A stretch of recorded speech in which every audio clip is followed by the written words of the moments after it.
बोलिए लक्ष्मी नारायण भगवान की जय। सज्जनों, आपका हमारे चैनल मोक्ष पथिक में हार्दिक स्वागत है। आप सभी को भाद्रपद मास के शुक्ल पक्ष में पड़ने वाली पद्मा एकादशी, जिसको जयंती एकादशी भी कहते हैं, पार्श्व परिवर्तनी एकादशी भी कहते हैं, उसकी हार्दिक शुभकामनाएं। आइए आज हम पद्मा एकादशी व्रत कथा का श्रवण करेंगे। इसके पूर्व अगर आप हमारे चैनल पर नए हैं तो कृपया वीडियो को लाइक करें, चैनल को सब्सक्राइब करें और बेल आइकन दबाना ना भूलें, ताकि हमारे आने वाले सभी सत्र आपको समय से प्राप्त हो सकें।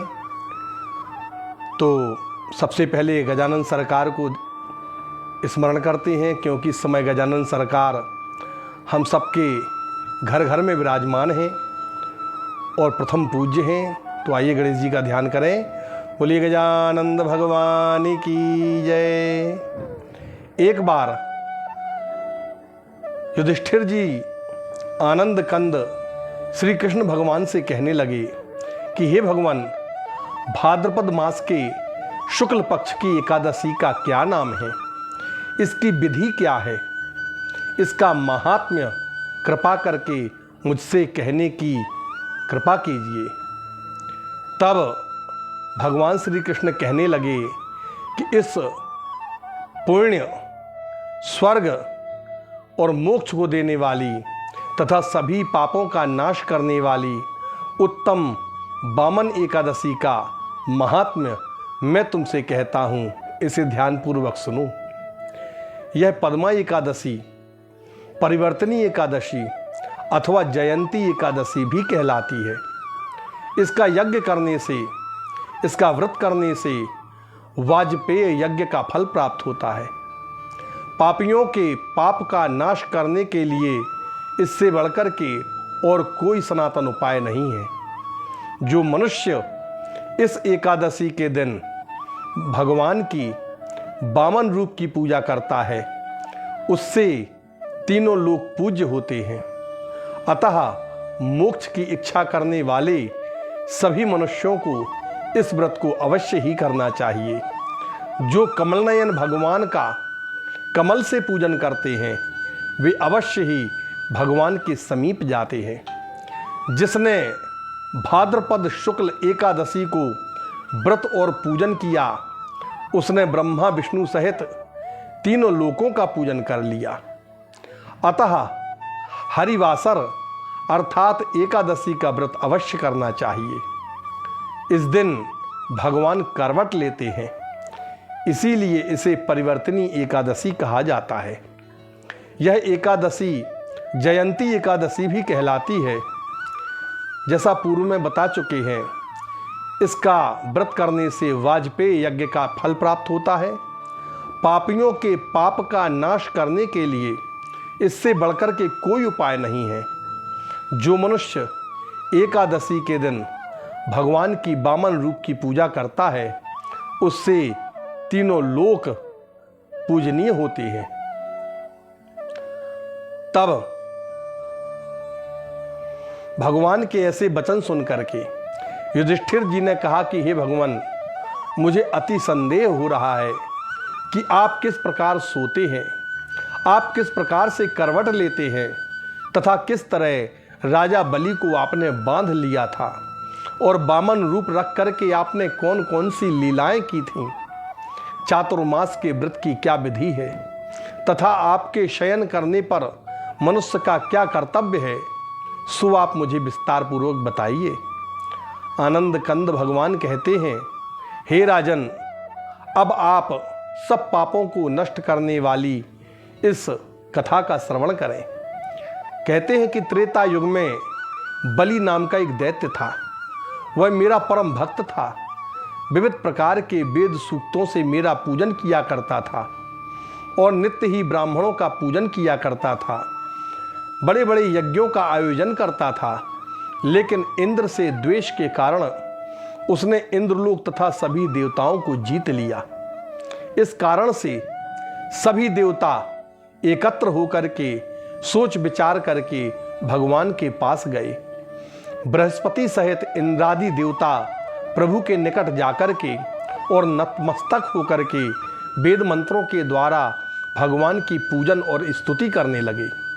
अतः मैंने वामन रूप धारण करके 5वां अवतार लिया और फिर अत्यंत तेजस्वी रूप से राजा बलि को जीत लिया।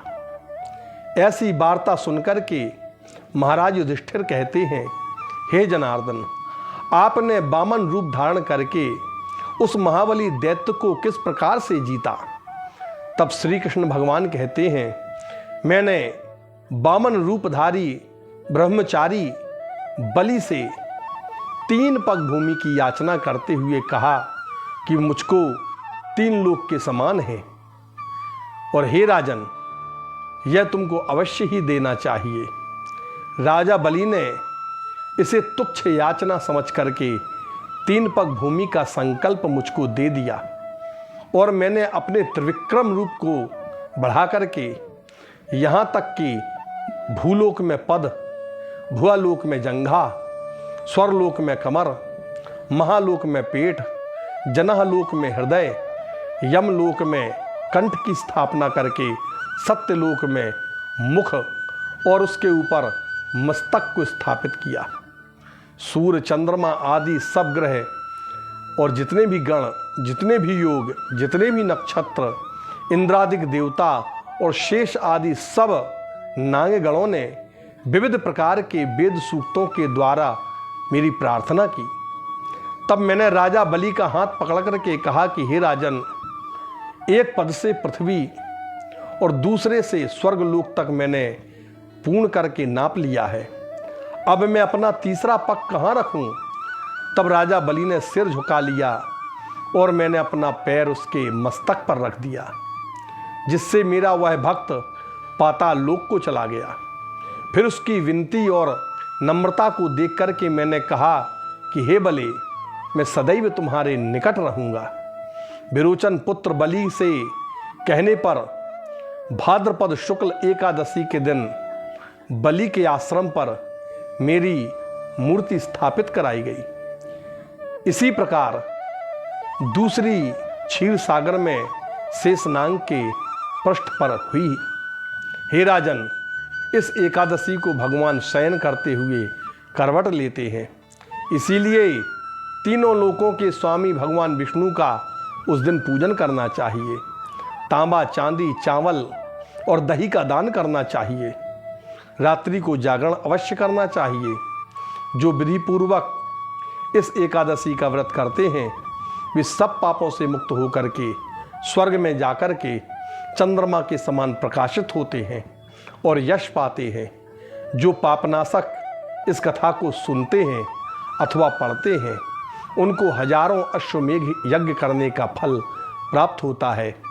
इस प्रकार यह कथा महाराज श्री कृष्णचंद्र के द्वारा चक्रवर्ती राजा युधिष्ठिर को सुनाई गई।